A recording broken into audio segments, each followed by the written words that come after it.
ये दरसगाह जलता है, मंदिर जलता है, मस्जिद जलती है, इसमें किसका नाम लिया जाता है? एक ही है ना। बिल्कुल। मैं अल्लाह कहूं, भगवान कहूं, नाम तो एक ही है। देखो, इबादत करने के अपने अपने तरीके हो सकते हैं। जो जिस कम्युनिटी में पैदा होता है, जिस सोसाइटी में पैदा होता है, वो उस सोसाइटी को अपनाता है, उस तरीके को अपनाता है, उस मजहब को अपनाता है। बाकी तो ऊपर वाला तो इंसान पैदा करता है। तो हम क्यों बेर रखें कि ये मंदिर है, मस्जिद है, ये चीजें नहीं है। जहां ऊपर वाले का नाम लिया जाएगा, जहां अल्लाह भगवान का नाम लिया जाएगा, वो जगह मेरी प्यारी है। मैं उस जगह की हर हमेशा खिदमत करते रहूं। मैं एमएलए रहूं नहीं रहूं, लेकिन मैं मजहबी जगह को बांटने वाला नहीं हूं। मैं चुनाव में आपके इलाके में बहुत ज्यादा घूमा और मुझे यह भी पता चला कि प्यारेलाल जी ने कांग्रेस के कैंडिडेट के साथ वादा किया था कि अगर अलायंस में कांग्रेस के कैंडिडेट को मैंडेट मिलता है तो प्यारेलाल उनको सपोर्ट करेंगे, अगर प्यारेलाल को मिलता है तो कांग्रेस का नुमाइंदा आपको सपोर्ट करेगा। साफ तौर पर प्यारेलाल जी ने वादा खिलाफी की है। जम्मू कश्मीर में इस बार लगभग 50 विधायक नए हैं जो चुन के सामने आए और उनमें से एक बड़ा नाम है, इंदरवाल से विधायक जीत के आए हैं प्यारेलाल शर्मा जी। और प्यारेलाल के किस्से आप सुनते रहते हैं, कभी मंदिरों के लिए पैसा देते रहते हैं, कभी मस्जिदों के लिए पैसा देते रहते हैं और इनको बरादरी के लिए एक बहुत बड़ा मिसाल जो है वो माना जाता है। प्यारेलाल जी, बहुत बहुत शुक्रिया वक्त देने के लिए। जब भी आपसे बात होती है तो काफी खुश असलूबी में बात होती है। लेकिन आज मैं शुरुआत करूंगा कि प्यारेलाल जी की सियासत जो है वो कहां से शुरू हुई है। पहली बात वो, क्योंकि जहां तक मुझे पता चला है कि आपका सोढ़ी साहब के साथ जो है वो काफी संबंध थे, उसके बाद सोढ़ी साहब से साइडलाइन हुए और आज वक्त ऐसा आया कि आज ने सोढ़ी साहब को जो है वो हरा दिया। आपका बहुत बहुत शुक्रिया। मेरा सियासी कैरियर जो एज एक वर्कर कांग्रेस में एज ए वर्कर की हैसियत से था और मैं बचपन से गरीबों की खिदमत करते आया हूं। मुझे दिल में तमन्ना थी कि हम किसी भी सियासतदान का साथ दें जो हमारी कॉन्स्टिट्यूंसी का नुमाइंदा बने, तो हम लोगों की खिदमत करें। कुछ दिनों, कुछ वक्त सूरी साहब अच्छे रहे, मगर दिल खोल के आज आपने बोलना है। हाँ, कुछ अच्छे रहे। तो जैसे जैसे उसको लगा कि इंदरवाल कॉन्स्टिट्यूंसी में, क्योंकि वो उसकी कॉन्स्टिट्यूंसी नहीं थी, वो बाहर से था, तो जैसे उसको लगा कि ये अब तो मुझे हराने वाला यहां कोई नहीं है, तो अपनी मनमानी शुरू कर दी, गरीबों को इग्नोर करना शुरू कर दिया। किससे भी सुने होंगे आपने, खा वो मुलाजमत के तौर पे हो या अपने बच्चों को डॉक्टर बनाने के तरीके हो, कोई भी चीज है। तो फिर मैंने एज ए एमएलए जब वो 2014 में जीते तो मैं टोटल उनके साथ 2 साल रहा। 2 साल के बाद उनको मैंने इग्नोर किया और इंदरवाल के लोगों के बीच में मैं गया। मैंने 2 साल कोई पार्टी ज्वाइन नहीं की। मैंने पहले लोगों से पूछा क्या मैं इस काबिल हूं, क्या आप मेरा साथ दोगे, तो फिर मैं इलेक्शन की तैयारी करूंगा। तो पूरी पब्लिक ने साथ दिया।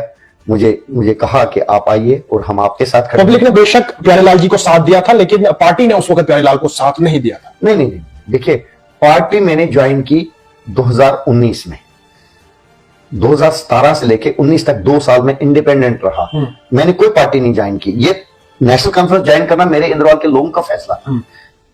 तो लास्ट तक मैं रहा। मेरे अच्छे टर्म्स हैं अपने पार्टी के साथ, पार्टी हाई लेवल के साथ, फारूक साहब के साथ, उमर साहब के साथ।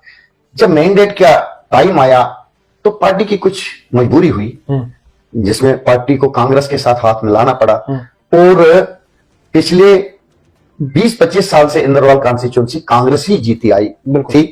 तो वहां कांग्रेस ने अपना दावा रखा कि ये सीट हमारी है, तो हमारी हाईकमान मजबूर हो गई उनको वो सीट शेयरिंग में वो सीट इंदरवाल की उनको दिया। लेकिन पार्टी ने मुझे ये मना नहीं किया कि आप इलेक्शन ये मना नहीं किया था? नहीं, मुझे पार्टी ने मना नहीं किया। उन्होंने कहा आप जाइए, आपको अपनी मर्जी है कि आप इलेक्शन लड़िए। तो मैंने पार्टी ने ये कहा था कि आप पार्टी का नाम लेकर इलेक्शन लड़ेंगे? नहीं, उन्होंने कहा आपको अपनी मर्जी है। हमारा जो कैंडिडेट है वो शेख जफरुल्लाह है, तो आप इंडिपेंडेंट लड़ना चाहते हो, हम किसी को मना नहीं करेंगे। लेकिन मेरे मन में था कि मैं जीत के भी नेशनल कॉन्फ्रेंस ही ज्वाइन करूंगा, क्योंकि मैं सेकुलर हूं, मुझे सेकुलर पार्टी की जरूरत है। और मैंने जीत के भी यही बयान दिया कि मैं नेशनल कॉन्फ्रेंस ही था, नेशनल कॉन्फ्रेंस हूं।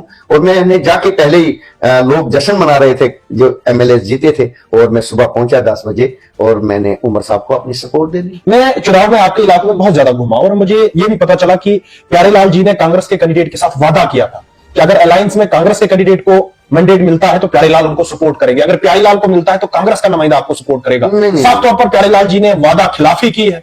नहीं, ऐसी कोई बात नहीं थी। वो जो उसने ऑडियो डाली थी वो 1 साल पहले की बात थी, जब मुझे पता था कि शेख जफरुल्लाह किसी खाते में है ही नहीं। ये बदकिस्मती रही कि मैंडेट किस और बदला कैसे हुआ ये सब जानते थे। जफरुल्लाह का खाता नहीं था, अगर वो इलेक्शन जीतता भी एक मोहरा होता तो जीतने की तो कोई बातें नहीं थी। हाँ।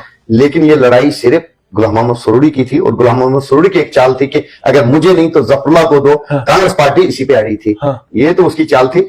साफ तौर पर जो इलेक्शन हुआ, जो चुनाव हुआ आपकी कॉन्स्टिट्यूंसी में, आप और सूरी साहब के बीच में हुआ। नहीं, चारों कैंडिडेट तो, लेकिन आपका मुकाबला जिस तरह से आप कह रहे हैं, आप मानते हैं इस बात देखो जी, आप 20 साल के बाद किसी को अपनी कॉन्स्टिट्यूंसी से बाहर निकाल रहे हो तो मुकाबला तो उसी के साथ होना है। हाँ। तो मैंने मुकाबला किया। मैंने क्या मुकाबला किया? मेरे लोगों ने मुकाबला किया, मेरे गरीबों ने मुकाबला किया, मेरे इंद्रवाल के लोगों ने। मैं आपसे एक चीज जानना चाहूंगा, क्योंकि इस चुनाव में मैंने आपकी कॉन्स्टिट्यूंसी के वो इलाके भी देखे जिन इलाकों में अभी तक इंटरनेट नहीं चल रहा है, और आप पे बहुत ज्यादा उम्मीद है। इंटरनेट नहीं चल रहा, इंटरनेट तो दूर की बात है, फोन कॉलिंग नहीं चल रही है, मड़वा मड़वन की अगर हम बात बिल्कुल, करें, बिल्कुल, वो बिल्कुल। इलाका आपका है, वो इलाके के लोग इस वक्त उम्मीद आप पे उन लोगों की है। मुझे ये बताओ कि उन लोगों को इंटरनेट की सुविधा और फोन कॉलिंग की सुविधा प्यारेलाल कब देने जा रहे हैं? देखिए, वो तो मैं कोई 15-20 दिन में ही कुछ एरियाज में देने वाला था। अभी बर्फबारी होने वाली है, हो सकता है ये 2 महीने डिले भी हो सकता है ये 15-20 दिन में भी होगा, लेकिन आने वाले मार्च से पहले वहां जो नेटवर्क फैसिलिटी है वो मैं करवाऊंगा। और उसके बाद इस वक्त नए प्रोजेक्ट में बनवा रहा हूं पीएम जैसे 4th में, हर गांव तक रोड पहुंचाऊंगा। और प्रायोरिटी उन्हीं रोडों को दी जाएगी जहां हमारा कोई नहीं, 20-20 किलोमीटर लोग मेरे अभी भी मेरी इंद्रवाल कॉन्स्टिट्यूंसी में बाई फुट रोड तक पहुंचते हैं। तो कई लोगों की जब वहां उनको हॉस्पिटल के लिए लाया जाता है, आधे ही रास्ते डेथ होती है।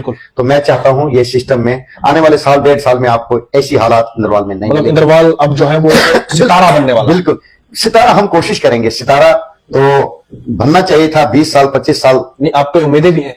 100% जिस हिसाब से आपको चुन के लाया है, बहुत बड़ी बात है। मैं दिन रात मेहनत करता हूं, और मुझे मेरी कॉन्स्टिट्यूंसी में मुझे ज्यादा मुस्लिम कम्युनिटी ने मुझ पे भरोसा किया है, और जहां 85% मुस्लिम कम्युनिटी थी उन्होंने मुझे जिता के भेजा है। तो मैं उनकी उम्मीदों पे खरा उतरूंगा और 24 घंटे उनके लिए काम करूंगा बगैर आपकी एक खासियत मैंने देखी है प्यारेलाल जी की, जब भी मजहब की बात आती है, साफ तौर पर अगर कहीं मदरसा जलता है, कहीं मस्जिद जलती है, तो सबसे पहले प्यारेलाल खड़ा हो जाता है। ये खासियत आप में है। मजहब क्या है?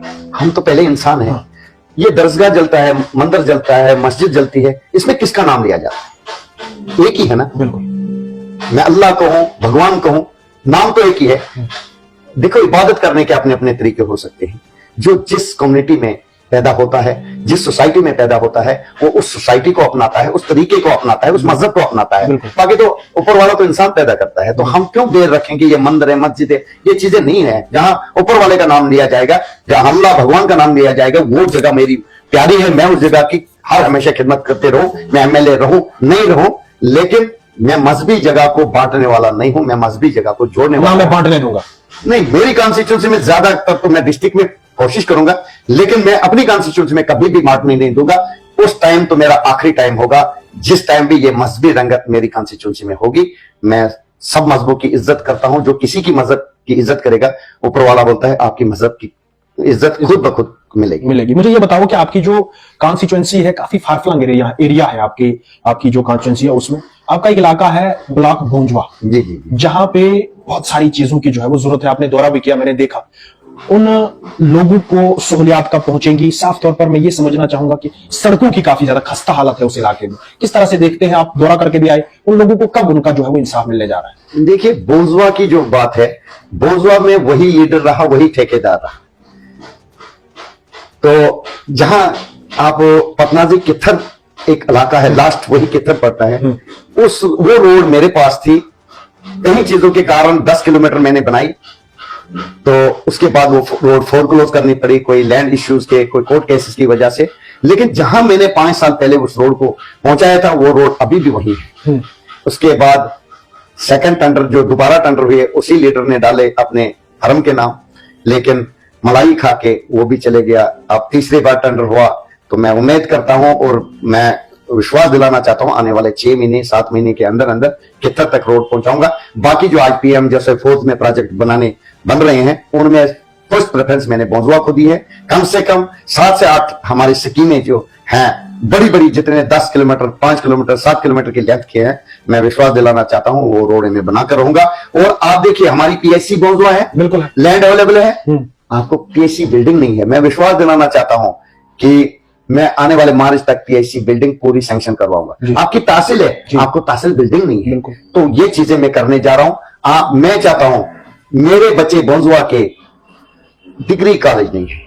किश्तवाड़ में कौन आएगा भोजवा से 120 किलोमीटर 120 किलोमीटर मेरा बच्चा क्या डिग्री कॉलेज पढ़ने आएगा? तभी तो भोजवा में वो लोग अभी इस वक्त पढ़ाई कर रहे हैं जिनके पास 4 पैसे हैं, वो जम्मू शिफ्ट हुए हैं, कहीं सर्विस में है, कहीं कुछ अच्छे लोग हैं, वो कहीं किश्तवाड़ बैठे हैं, कोई जम्मू में बैठे अपने बच्चे पढ़ा रहे हैं। लेकिन 80% जो लोग मेरे गरीब हैं वो कभी 10वीं 12वीं के ऊपर कोई पढ़ाई नहीं कर सकते हैं जब तक वहां डिग्री कॉलेज नहीं होगा, जहां तक वो हेल्थ फैसिलिटी अच्छी नहीं होगी।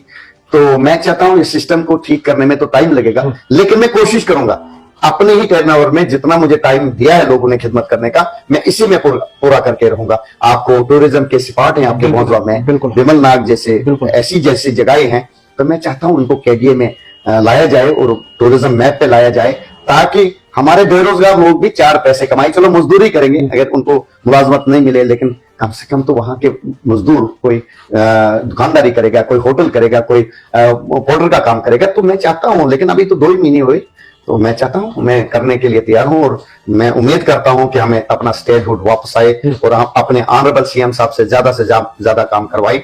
तो सभी उम्मीद लगाए बैठे हैं, लेकिन विश्वास है, लेकिन लोगों को आपके ऊपर बहुत ज्यादा उम्मीद है। देखिए उम्मीदें तो है और मैं वादा करता हूं लोगों से कि जितना भी मुझसे हो सके मैं इन उम्मीदों पे खरा उतरने की कोशिश करूंगा। चलो बहुत बहुत शुक्रिया वक्त देने के लिए। एमएलए इंदरवाल प्यारेलाल जी हमारे साथ हैं और साफ तौर पर जिस तरह से आपने देखा, और सबसे खास बात मैंने ये पाई कि मजहब के नाम पे मेरी कॉन्स्टिट्यूंसी में कोई किसी तरह की सियासत नहीं होगी, और ये विश्वास भी आप लोगों को दिलाया कि जो भी आप लोगों के काम होंगे, चाहे भोजवा के काम हो या फिर मड़वा वड़वन के काम हो, छात्रों के काम हो, जितने भी काम आप लोगों के होंगे हम करने के लिए तैयार हैं। और मुझे उन्हीं कामों के लिए लोगों ने चुन के सामने लाया। अर्ली टाइम के लिए उसी खाने।